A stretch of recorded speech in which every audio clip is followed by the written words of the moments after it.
You're listening to the Naked Bible Podcast. To support this podcast, go to nakedbiblepodcast.com and click on the support link in the upper right-hand corner. If you're new to the podcast and Dr. Heiser's approach to the Bible, click on New Start Here at nakedbiblepodcast.com. Welcome to the Naked Bible Podcast, Episode 78, Interviews from Mike's Academic Conferences, Part 2. I'm your layman, Trey Strickland, and he's the scholar, Dr. Michael Heiser. Hey, Mike, how you doing this week?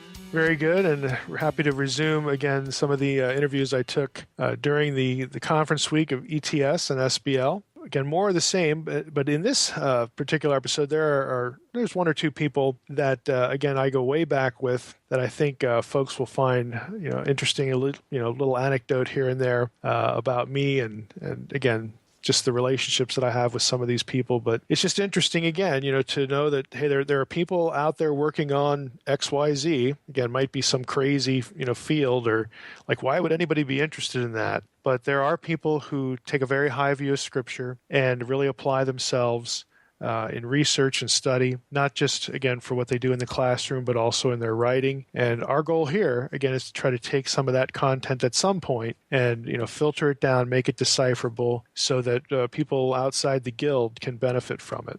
All right, well, looking forward to it.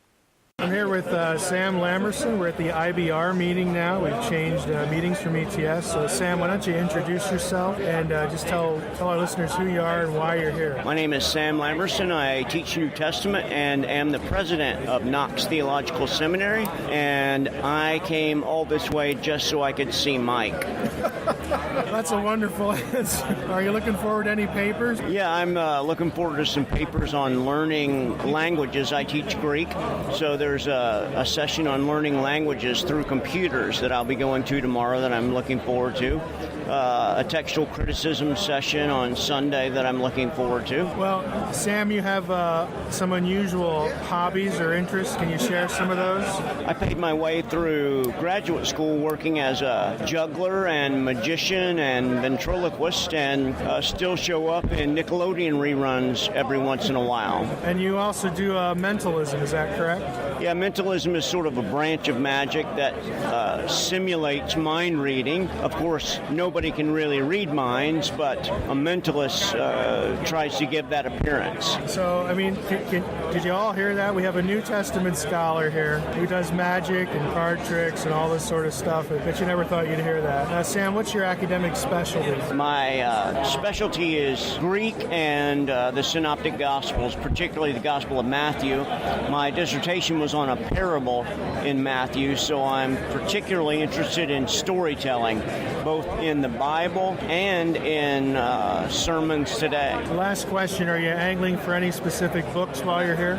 There are some books that I'm looking for, but I want to take a very good look at all the books, because this is like one of the most amazing book buying trips of the year. I have to make sure I have room in my suitcase. That's the biggest problem that I have. All right, well, thanks for spending a few minutes with us. No problem. I hope everybody has a great time. I'm here at IBR with a familiar person to the podcast listeners, David Burnett. We interviewed David a few episodes back. And so, David, just for those who don't know you, introduce yourself a little bit and tell us why you're here. Yeah, my name is David Burnett. I am a teaching pastor at Arthur City Baptist Church in northern Texas, and finished my MATBS and a BA in Biblical Studies. Me and Mike have been good friends for years. He's my thesis reader, and I'm a fervent researcher on the Divine Council and how it's been appropriated in Second Temple Judaism and New Testament, and presented for the first time last year at SBL on the national stage with N.T. Wright, and now I'm here again at SBL and presenting a paper on Luke 22, which hopefully me and Mike will debate about on the podcast soon, so I can make sure that he's corrected on his reading of Luke 22. Now I'll find something you disagree with. So now you just got here, but are there any specific papers you're interested in in here that you're looking forward to? Yeah, quite a few. That's hard to narrow down. I'm always interested in the Paul Within Judaism group, to try to rethink Paul as a first century Jew, and I get along with those guys a lot, so I'm going to enjoy that session quite a bit, I think. Yeah. Well, thanks for spending a few minutes with us. Absolutely, anytime. I'm here at SPL AAR with Steve Wiggins. Steve is a friend of some years back, and he works for Oxford University Press. So, Steve, why don't you introduce yourself a little bit more, especially as it pertains to your academic background and things you like to research, and just tell us why you're here.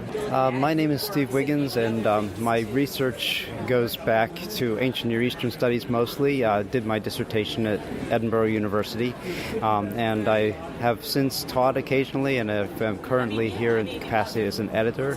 And why I come to this conference, right now it's part of my job. I've come as a participant as well as an editor. The big difference in that experience from my perspective is that I do not really get to hear papers much anymore. I used to come primarily to hear papers. Now I come primarily to obtain material for books. At the same time, I am giving a paper this year, so I'm not completely out of the paper sessions, but I don't see them much. And what's your paper on? I'm taking a venture into reception history.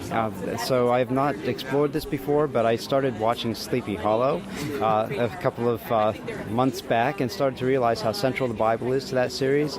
And it occurred to me that you can learn a lot about the way popular perceptions, or you can learn a lot about popular perceptions of the Bible by looking at how it's portrayed in the media.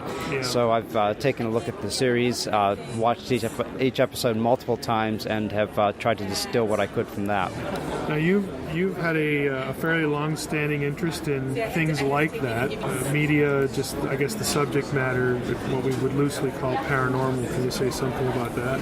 Yeah, I think that these things have actually been much more closely related to religious studies than people have given them credit for being. The paranormal study of the paranormal has always been considered fringe in just about every discipline, whether it be social sciences or the hard sciences. But I think that there's very definitely a connection there that just simply does not let go in people's own experience. We're told that these things cannot happen, and therefore they don't happen, but people still see ghosts, and they still see UFOs, and they still see all kinds of things that shouldn't be there. And when I stop to think about the unseen realm, to me that speaks of religion, and it's not the same as religion, but they share some conceptual territory. Sure. And I find that nexus very interesting. Have you ever been to one of those conferences, like a UFO or paranormal conference? Have you ever lurked at one of those? I've been tempted, but no, I haven't. Well, you should do it sometime. You'd find it fascinating, and people are kind of primed, to talk about big picture, religious things. Who are we? Why are we here? Is there a God? If there's a God, are there more than one? Because of the ET thing. People are really primed to have those discussions. They seem to be much more open to religion than people would tend to think they are. I think I've noticed that in the various discussions I have seen, but I've not actually attended any of the conferences. Yeah. Well, maybe we'll see you in Roswell one day. Bring some kids. Bring somebody along that they can go on the rides and do stuff like that. Well, thanks for spending a few minutes with us. Oh, thank you, Michael. Yeah. We're back here at SPL, and I'm with Wendy. I don't know if she'll give us her last name, but Wendy, why don't you introduce yourself? I'm Wendy Witter, and I am... That wasn't hard. No, that wasn't hard. What else am I supposed to say? What am I doing here? Yeah. Well, this year I came for a vacation with my best friend, basically. Okay. Yeah. That's good enough. Tell the audience a little bit about yourself, your training, your interests, all that sort of thing. I have a PhD in Old Testament that I can't find a really useful way to use. Wendy went to Wisconsin, so we met there while I was finishing my grad work. She was just beginning. So her time on the rack was just beginning. So I know you just got here, but what have you gone to this point? Give us your impressions. I've gone to breakfast. Okay. I went to a free lunch. Was it any good? Yeah, the free lunch was great. Zondervan lunch. I went to the IBR worship service, which was spectacular, and pretty much any paper after that couldn't measure up. So why was it so good? It's just good to remember with a whole bunch of like-minded people why most of us are in biblical studies anyway. Right. Yeah. And the diversity represented in the room, or the attempts and sensitivity to the need for diversity were really good. Well, that's good. Are you going to go to any papers? Are you angling for any books? Or are you just kind of hanging out? I'm angling for free books. I'm going to go hear my friend read her paper, and that's probably about it. What's the paper on? It's a response to a new book on Hebrew poetry by Chip Dobbs also. Okay. Do you expect her to disagree or agree or what? She's just writing a response to chapter 1. There are 5 other panelists, and she did her dissertation on Hebrew poetry, so she has something to say. I don't know what it is yet. All right. Well, thanks for spending a few minutes with us. Oh, you're welcome, Mike. Back at SBL, and we're with David Turner. So, David, can you introduce yourself to the audience, and just who you are, what your specialty is, and why you've come to the conferences? Yeah, I'm David Turner from Grand Rapids Theological Seminary in Michigan, and teach New Testament studies there in Greek. And I've been coming to these things for a few decades now, and it's sort of a mixed experience, but you always hear something good along with what's bad, and you get to see all your old friends, so it's a good deal. Right, it's worth it. So have you heard any good papers to this point? Yeah, I studied Judaism in the Greco-Roman period at Hebrew Union College, and I've heard some good papers in the early Christian Judaism and Christianity relationships section. Did you give any papers? Not this time, no. What are you looking forward to hearing in the time that remains? Nothing. So you've exhausted the playbook. I pretty much, yeah. I just need to make another pass or two through the book room and to see if I missed anything there. Right. Well, a lot of people, I've talked, and a few other people we've interviewed have talked about the book room. So are you looking for anything specific? Have you looked ahead, or are you just going to sort of drift? Actually, I'm trying to buy something related to Syriac for a friend of mine, and I know nothing about Syriac, so it's quite an adventure. Well, trying to remember, somebody just came out with a new Syriac. It was Zondervan.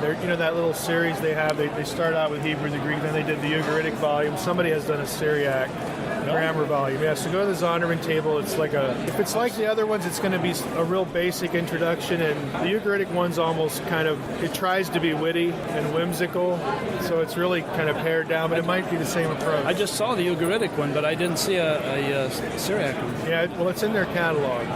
It's not the same person. I can't remember who did it, but it's there. The biggest thing that's going on in the book room is there's a huge line of people trying to get a hold of my new book on Matthew 23 at the Fortress Press booth. There you go. Called Israel's Last Prophet. So everybody should run out and grab one of those. Commercials are permitted. All right, well, thanks for spending a few minutes with us. Happy to do so. Here at SBL with Rick Brannon. Rick, why don't you introduce yourself and tell us why you're here? My name is Rick Brannon, and I'm here because I'm an employee of Faith Life, makers of Logos Bible software, and a colleague of Mike Heiser. And I'm at SBL because my employer told me I had to come. But I'm also at SBL because this is where the biblical scholars in the world sort of converge. And if there's one place where you can talk to a number of different people who are specialists in any given field, this is the place. So we do a lot of projects with these people. So one of the things I'm here for is to meet new people and to see what their skills are and to see if there's projects that we have that they could do, or if they want to pitch projects to us, we talk about stuff like that too. Okay. So did you get a chance to go to any papers, or are you going to? I know we only have 2 days left. So yes, I've had a few chances. I have had a chance to go to a paper. Was it any good? There was one paper. There were some that were not, but there was one paper on Oxyrhynchus Papyrus 5072 that was actually pretty good. It's a non-canonical gospel. It was published in 2011, and it's got some stuff about demons in it, so I think Mike would really like it. Okay. But it's... Are we going to publish that? We already did. I did a translation and a transcription of it, and it's available in the Greek Apocryphal Gospels product. Which is why I wanted to go to the paper, so I could see what this guy was saying about the transcription, and to see what I'm going to have to revise because I did it wrong. Are you looking to score any books? Well, funny you should ask. That's another reason to come to SBL, of course, is the book exhibit, which is like Christmas Day, only you have to pay for it. You have to pay for that too. Yeah. You just don't get anything. Exactly. I got a book from Baylor University Press on, it's called Christian Oxyrhynchus, and it is editions and transcriptions and information and translations from a bunch of stuff from Oxyrhynchus, which is a huge garbage dump basically that they found in Egypt, thousands of years old, so back to about the 4th, 5th century in that area. And just all sorts of, they found a garbage dump with a bunch of papyrus, right? So stuff that people had written on and then thrown away, where we get actually a lot of New Testament evidence from, both the New Testament and some Septuagint stuff, but also other just literary papyri, so just documents of the day. So does that have transcriptions and translations? Is that what's in that book? It does. Transcriptions and translations, and then information about as well. Okay. Some notes as well. It's like 800 pages. It's pretty awesome. Wow. Well, thanks for spending a few minutes with us. Thanks, Mike. Well, next up we have Ken Penner. Ken, why don't you introduce yourself to the audience? And again, why do you come to SBL? What's here that draws you? Yeah, I'm Ken Penner here from Nova Scotia. I come here to give papers, to see the book exhibit, and to hear papers. What's your position? Where do you teach? At St. Francis Xavier University. Do you have a lofty title? Associate professor of religious studies. That's not too lofty. Some of these places like stick about 4 or 5 names in front of the thing, but you're not blessed with one of those. Okay. Have you heard any good papers? Well, moderately good. Yes. Can I name them? No. Well, what were they about? You don't have to give us names of who presented or anything. Well, like the ones I'm most interested in are on Greek Isaiah, because that's what I'm writing a commentary on. Mm-hmm. So I'm giving a paper tomorrow on how Eusebius read Greek Isaiah, specifically how he treated the theme of faith and vocabulary of faith when he's reading Isaiah in Greek. But that's tomorrow morning. And the paper I gave yesterday was on the Hebrew verbal system. So I went through the first 2 chapters of 1 Samuel, showing that the verb system there seems to be following, seems to be a mood-prominent language. Now, there have been a few people who have been working on the Hebrew verbal system in the last decade. Were any of those in the room? Any rivals? Yeah. Well, John Cook was moderating the session. Okay. Did he give you any pushback? He did not. I gave him a copy of my book. All right. So he played nice. All right. Okay. Well, I know John, so I can say that. All right. Well, thanks for spending a few minutes with us. You bet. We're back at SBL, and I'm with George Gunis. George, why don't you introduce yourself? George and I have been longtime friends, but George is best suited to introduce himself by far. Thank you, Mike. It's an honor to chat with you. I recall with very pleasant, fond memories the many conversations we've had through the ages. Ages meaning, I believe we've known each other for 35 years. Yeah, that's probably true. I would like to know, however, why you're not aging, if you're drinking the water in Bellingham, some miracle elixir that you've discovered, perhaps some Edenic herb. Please share the secret. Well, they legalized marijuana, George. Well, I'm a licensed attorney, so I will keep that in confidence. Right, but let's discuss other herbal remedies to aging. Okay. I'm Dr. George Gunis, attorney at law. I'm privileged to be one of the many members of the Logos family of authors.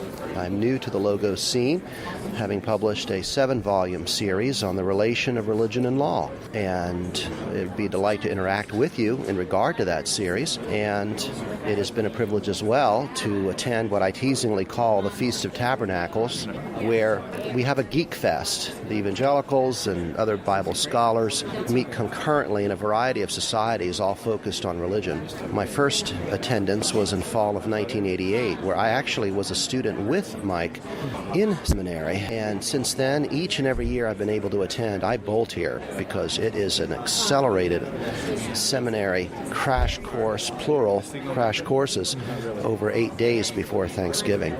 Yeah. Have you heard any good conversations, good papers at any time during the week? As you know, Mike, I am an attorney, and I'm especially sensitive to the changing vicissitudes in the legal world. In 1986, Bowers versus Hardwick, your and our Supreme Court allowed states to have laws against homosexuality. As you are aware, also in 2002, our Supreme Court decided to make the laws that they approved for states in 86 unconstitutional. And just months ago, same-gender marriage was rendered, quote, of equal dignity.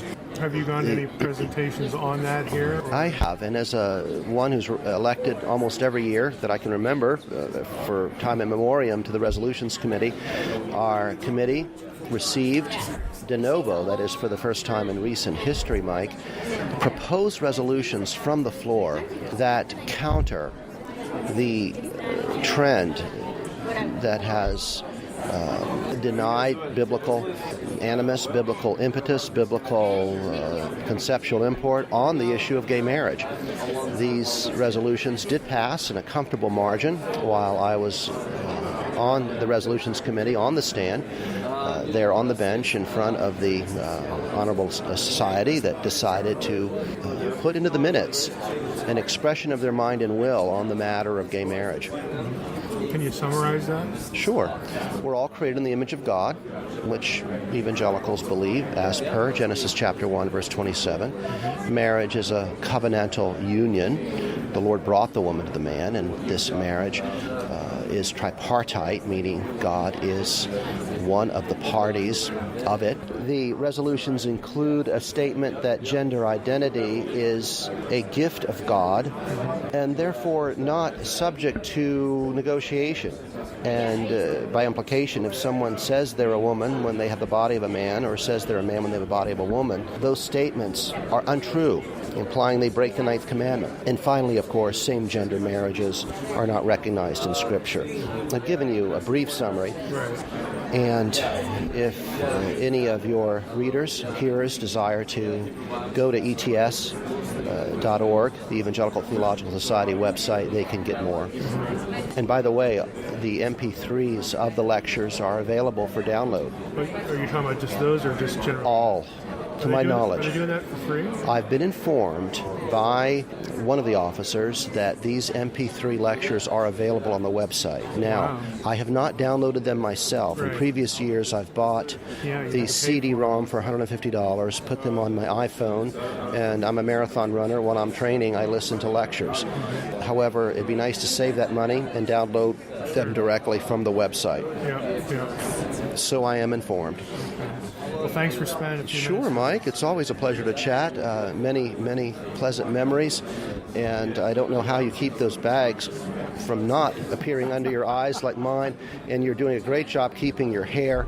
But I do look forward to a resurrection body where I can run marathons ad infinitum. God bless. George. Thank you, Mike. Always a pleasure. Back at SBL, I'm here with Elizabeth Hayes, and why don't you introduce yourself to the listeners? Hi, I'm Elizabeth Hayes. I teach Old Testament. Where at? I teach through Fuller Seminary. Okay, what courses have you taught recently? Old Testament, Intro to Old Testament, and the Book of Ruth, and I've taught some Hebrew. Okay, good. So why do you come here? I mean, that's always the question. Why do scholars bother to come, take a week out of their lives and do this? I think it's extremely important to meet up with people face to face, and especially in the days of social media that we're in right now, it's even more important to meet up face to face and have some time to interact with one another. Right. So have you heard any good papers? Have you given any papers?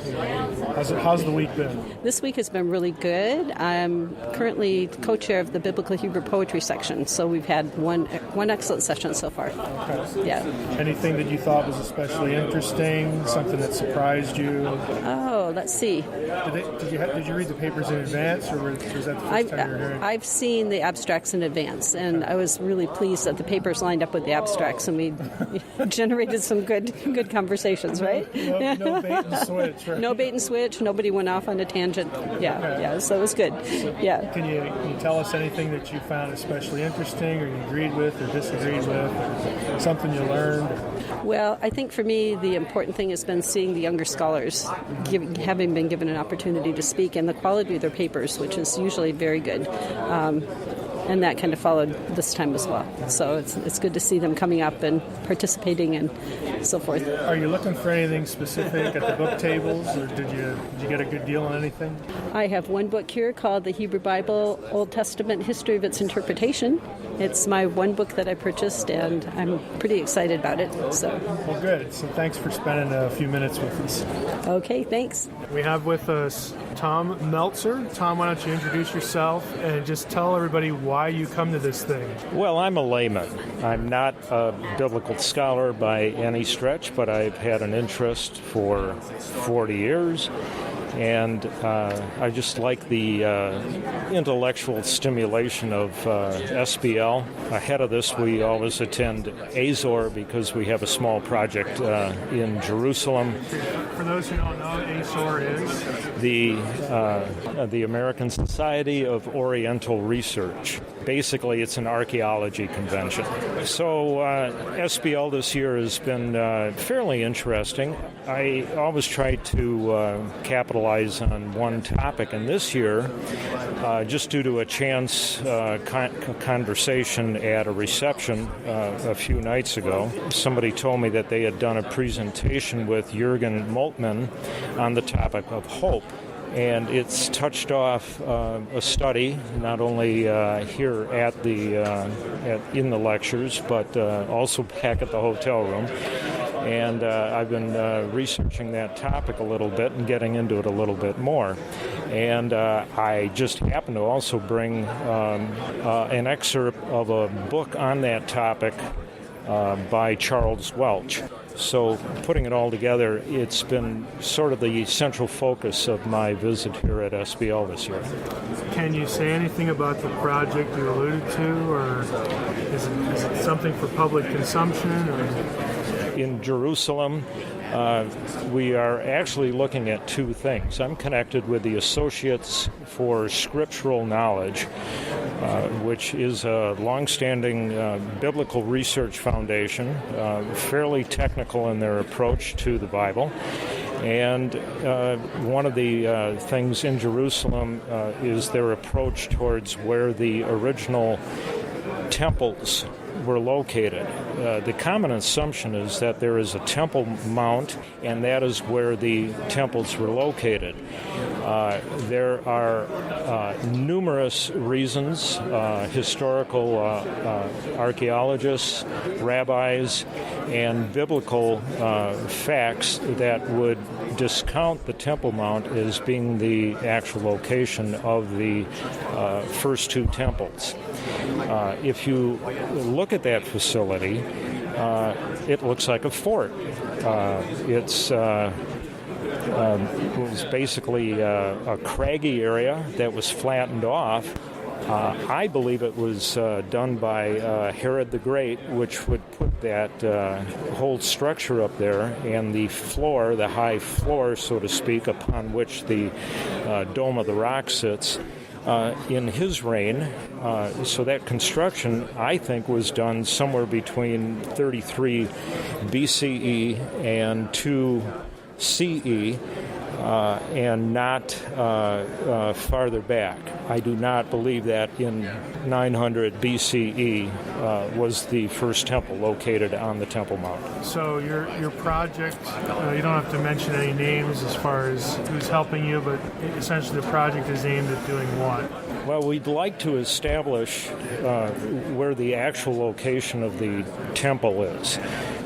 It is more likely that it was in the old city of David, likely immediately adjacent to David's palace, probably sat a little higher in elevation than David's palace, but lower than what is the Haram, the Temple Mount, which we think was the Fort Antonio.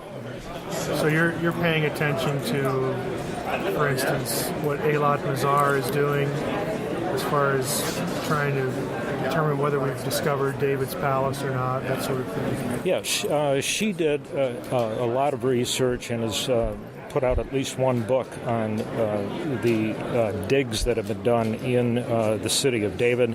There was another recent find of a small palace or temple in that area, certainly not one of the original two Jewish temples, done by a combination of Ronnie Reich and an archaeologist by the name of Shukron. And it's a fairly small dig site near the Gihon Spring. But we think the original temple sites were located immediately above the Gihon Spring. Did you hear anything this year that relates to this issue or not? Not this year. In previous years, there have been archaeological presentations on the waterworks surrounding the Gihon Spring, Warren Shaft, some of the reservoirs that are in there. And it's very likely that at one time that spring was strong enough through a constricted opening to lift water all the way to the temple site immediately above the spring. And this makes sense from the standpoint that Psalm 80, I believe, tells us that in the temple there would be living water. If you had to take water from the Gihon Spring and aqueduct it to a higher elevation, a third of a mile away, that water would no longer be considered living water. And because it's not moving? Yes, yeah, not fresh from there. And they needed a lot of water on that temple site. Over 2,000 head of cattle and sheep were sacrificed on the Day of Atonement, and they would need a lot of water for that type of event. But there are numerous other aspects as to why we think the temple site is there. Well, thanks for spending a few minutes with us. If I can just go on. Go ahead. If you work backwards from that, if you can reason backwards, there is a further thought here that the Tomb of David, which has not been discovered, should also be somewhat in that immediate vicinity. And to that end, we have been working with archaeologists and the Antiquities Commission in Israel to eventually work towards a discovery of King David's tomb. We think it would be the most important find since the Dead Sea Scrolls. And to that end, it's difficult to find a tomb. There is a record in Josephus that Herod the Great opened the tomb at one time with some disastrous results, and he ordered that it be covered up and closed up again. And there are really only records of 2 accesses to that tomb throughout history, and no one seems to know where it is. Jewish tradition places it on a mount over across the valley from where we think it is, and we think it would be quite significant. In fact, there might be metal in that tomb that would provide funding for the third temple, which is prophesied to be built. Now, to the end of trying to find the tomb through or in a rock structure, we are working with an ex-NASA contractor and engineer who has done work with the Great Pyramid at Giza and has done acoustic levitation devices for the space shuttle, devices that would hold objects in microgravity on sound waves. And he has been working with a couple of concepts now discarded as to how to access it, and we feel we're real close to having a technological advance that would help locate just such a tomb in that area. Well, thanks. It's interesting, and again, the website, I guess, where people can look up more information would be the Associates for Scriptural Knowledge. Is that correct? Yes, the accurate website would be ASKE as in Ernest LMASKELM.com. Okay, thanks a lot. Thank you. Well, all right, Mike, that wraps up our interviews. I really enjoyed it. Yeah, I'll be looking forward to doing it again next year. I had fun doing it, and there were a lot of people that we did interview that were kind of, I guess for lack of a better word, flattered. Like, wow, I get to be on a podcast. Again, scholars just a lot of them just tend to sort of orbit around in their own little world. So it's nice, I think, for them when they sense and they know, and of course, if they're getting recorded, they realize that, hey, people are actually interested in what I do, that it could, it has some value, beyond sort of the traditional outlets, at least as they're familiar with them. So it was fun, and everybody who participated had a lot of fun with it. So for sure, I'll do it next year and try to do even more, and maybe kind of drill down even more specifically into some of the things that people are working on. Well, next year you're in my back door in Texas, so San Antonio. Yeah, so I'll try to come down to that. Maybe we could do a live podcast show. Maybe we could have an audience. I don't know. Maybe we could do something special for it. Yeah, that would be a lot of fun. We're going to have to put our heads together and think about that, because that would be fun. Yeah, I'm looking forward to that. Well, next week we're back into Leviticus with 17 and 18. Yep, Leviticus 17, 18. We get into some of the, again, it's just sort of an odd assemblage, at least on the surface, of laws. I mean, you got in chapter 18 especially laws about certain points of morality. Again, chapter 17, going into sort of the handling of animals and where to go and not to go and that sort of thing. And of course, the matter about apparently in Israel's history, this problem with being afraid of the wilderness and sacrificing to demons and whatnot. So 17, is familiar because of the laws about consumption of blood. And again, this reference to demons. And then 18 is really where you get the, thou shalt not uncover the nakedness of this or that person. Again, all these laws about sexual morality. So we'll hit both of them. We'll run through both of them in one episode. Okay, so you're saying no naked vampires is what it's basically. Right. Naked vampires are a bad thing. Okay. Sounds good. Thanks, Mike. We appreciate you interviewing everybody for us. It's fun to take a peek into the world of scholars and what y'all talk about behind closed doors. And I know I thoroughly enjoyed it, so I appreciate it. And I just want to thank everybody for listening to the Naked Bible Podcast. God bless. Thanks for listening to the Naked Bible Podcast. To support this podcast, visit www.nakedbibleblog.com. To learn more about Dr. Heiser's other websites and blogs, go to www.drmsh.com.